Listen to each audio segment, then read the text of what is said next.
Sí, bueno, entonces voy a empezar, ¿ok? Ok, Bueno, pues muy buenas noches a todos. Buenas noches, señor Carlos. Me encuentro con usted, que es maestro en Derecho Constitucional. Usted también ha servido en varias ocasiones como servidor público y el último puesto que tuvo fue como subdirector en Contraloría del Estado y actualmente radica como abogado litigante.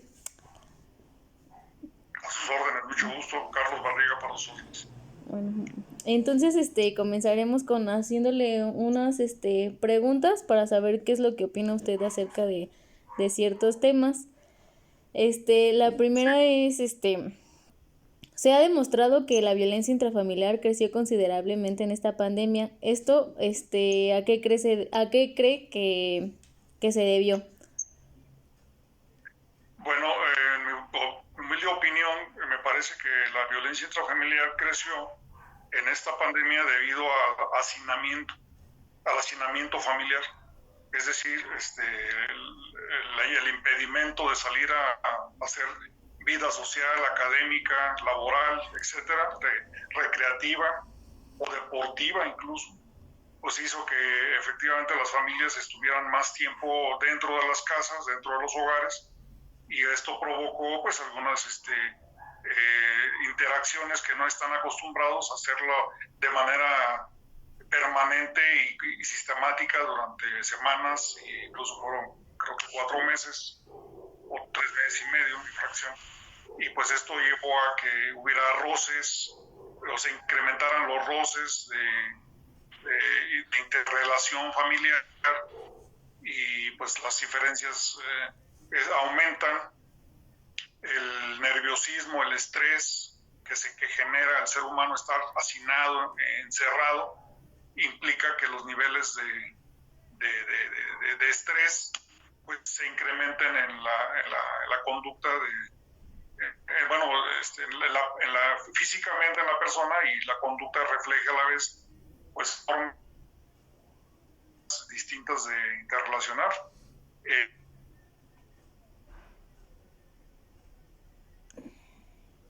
¿me, ¿Me escucha?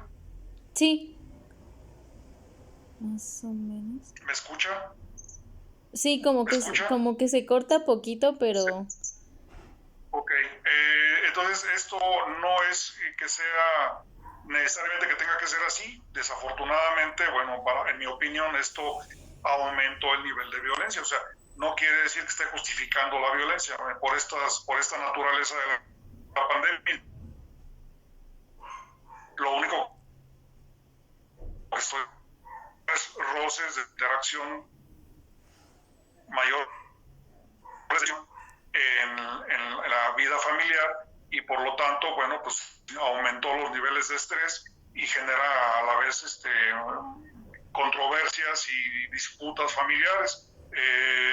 Esta es mi humilde opinión, pero repito, no estoy yo generando una apología de la violencia intrafamiliar, sino estoy explicando el por qué, de mi punto de vista, pues esto llevó a que los niveles de violencia se aumenten, ¿no? Por el hacinamiento, ¿no? El estrés principalmente.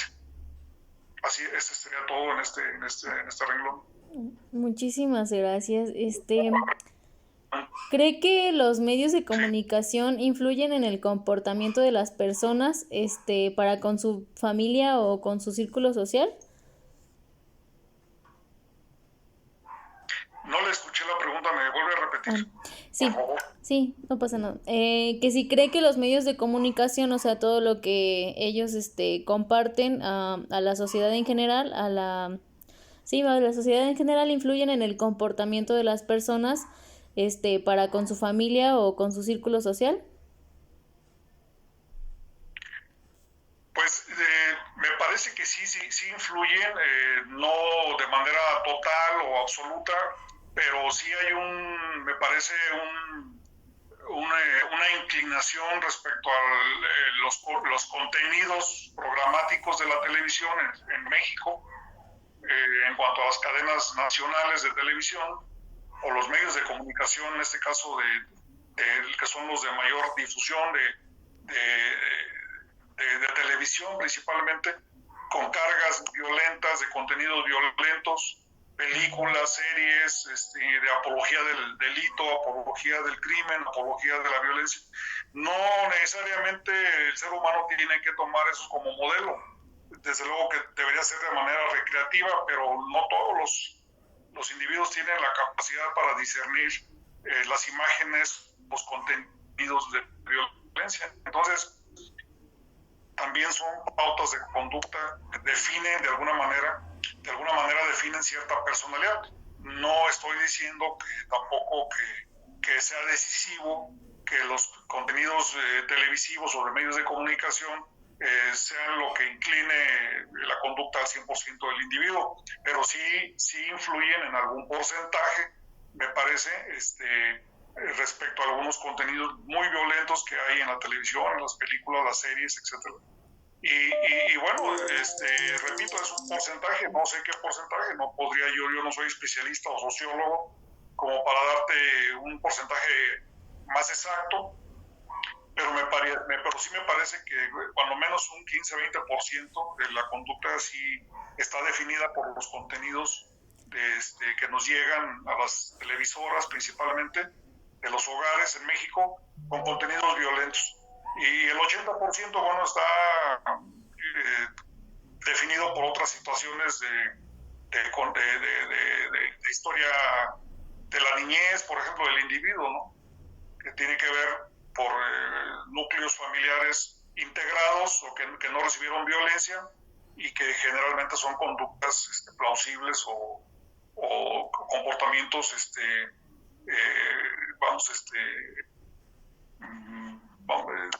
éticos, morales, ¿no?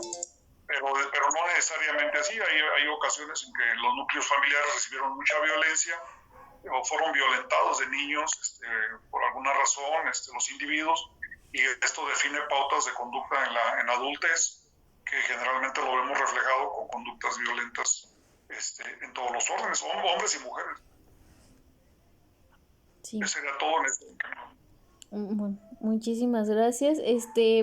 La otra pregunta que le tengo es, ¿cómo se ve manipulada la opinión pública o cómo toma la opinión pública el tema de la violencia? O sea, ¿cómo cree que lo tome?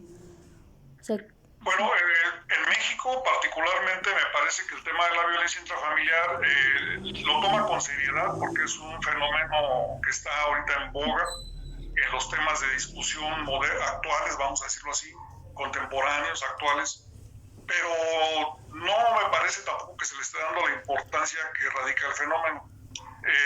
Generalmente cuando vemos movimientos sociales en pro de las mujeres violentadas o niños violentados o grupos porque también hay varones también violentados, o sea, lo que pasa es que el machismo no deja ver esa faceta en la sociedad por cuestiones culturales. Pero también hay grupos de varones que también han sido violentados, incluso lo podemos ver en los trabajos, aunque es una violencia laboral, de todo modo no deja verte que se extrapola la violencia a otros sectores. Pero tratando de la violencia intrafamiliar, me parece que sí que en definitiva pues es por ese lado, ¿no? Lo que acabo de comentar. Muchísimas gracias. A ver, permítame tantito. Permítame tantito.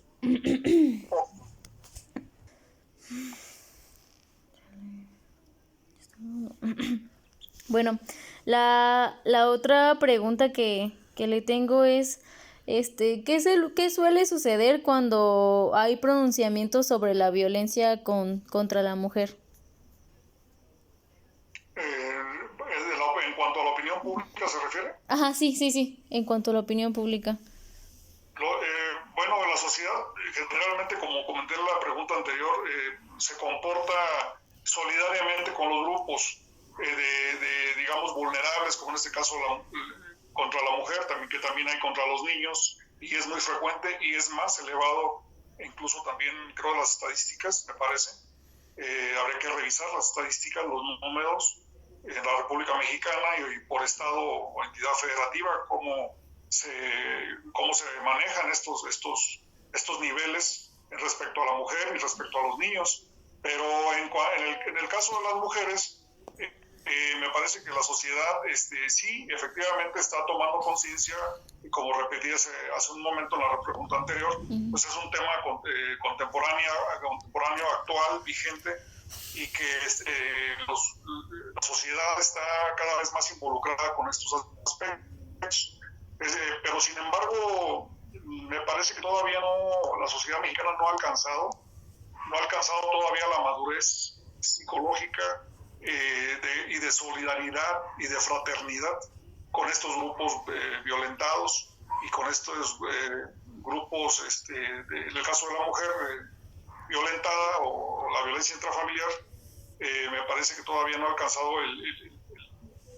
vamos a decirlo así, el nivel de atención que debería de tener en cuanto a la sociedad. Porque en cuanto a los gobiernos federales, estatales y municipales, pues sí lo vemos que tienen políticas sociales para tanto de apoyo a los grupos vulnerables, niños y mujeres violentadas, pero esa es la parte institucional, digamos. Esta es la parte institucional del gobierno federal, gobierno estatal, gobiernos municipales. Pero aquí el fenómeno de la pregunta es encaminado a la opinión pública, o sea, cómo se comporta la sociedad, ¿no? Sí. Entonces, aquí me parece que es donde, vuelvo a reiterar, la sociedad es la que aún no ha alcanzado el grado de madurez respecto a otros países, por ejemplo, europeos, nórdicos, donde estos temas, pues, la opinión pública y el comportamiento social de solidaridad y respaldo a estos grupos vulnerables de violencia intrafamiliar o de fenómeno de violencia intrafamiliar, pues son mayormente atendidos, pero no solamente en la vía institucional, como con los grupos de países nórdicos y europeos del norte de Europa, incluso Irlanda, propia Inglaterra, Francia, Alemania, Suiza, Bélgica, ¿verdad? Estos casos, y los mismos países nórdicos, Noruega, Dinamarca, Finlandia, que son países que generalmente dan una atención más fina en la parte de la ética social, son países más éticos en la parte de la civilidad social,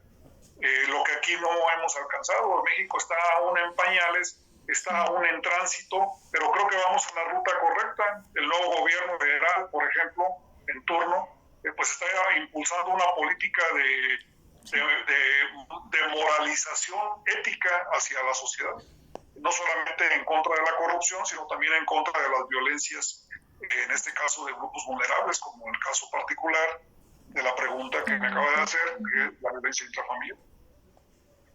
Muchas gracias, señor. Bueno, y la última pregunta es, ¿cree usted que el nivel socioeconómico influye, en el comportamiento, en el comportamiento o que exista la violencia intrafamiliar? ¿El nivel socioeconómico? Sí, el nivel socioeconómico. El nivel socioeconómico, mira, me parece que no necesariamente, porque hemos visto innumerables casos de personajes públicos, desde presidentes de la República, pasando por senadores de la República, diputados federales y artistas, incluso escritores o pintores o actrices o actores reconocidos y afamados, que en algún momento resbalaron con cuestiones de este tipo. Vemos que este fenómeno no respeta, pues, estas conductas no respetan nivel socioeconómico ni estatus, ¿no? De clase social, etcétera. Es decir, es una conducta distorsionada del ser humano por factores múltiples, como ya comenté al principio, que puede ser desde el origen de la niñez, donde se padeció un contexto violento por parte del padre o de la madre o del abuso, incluso de sus hermanos o de algún tío, algún abuelo. O sea, es múltiple y multifactorial los arraigos de estas conductas en cuestiones de la infancia. Entonces luego se van arrastrando y estamos muy frecuentemente por ahí en los medios de comunicación de personajes, varones o mujeres, incluso también violentos, por ahí incluso en la boga del lenguaje popular, en el vulgo popular. Por ahí hemos visto videos luego por ahí en las redes sociales donde vayan a ley o todo donde el personaje a ciertas no conocidos violentos, mujeres más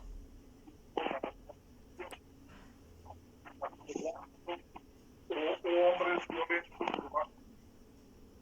que les quitaron el plazo, es decir, la violencia multifactorial, pero en conclusión, no respeta porque tiene que pasar por esta ética de valores, de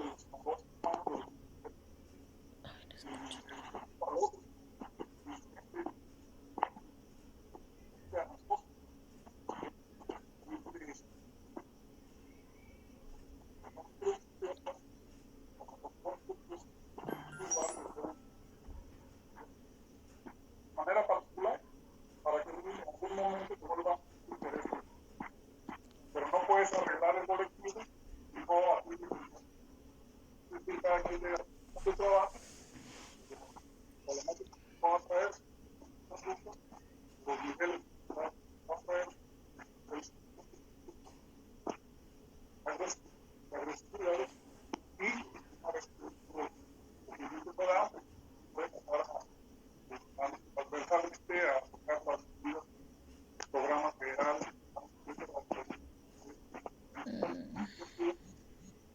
es un cruzamiento de funcionamiento.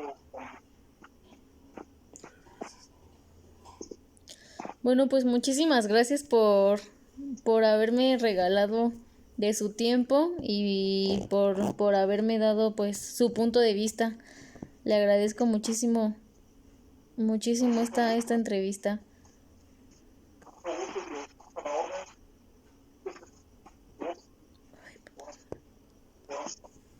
Ay,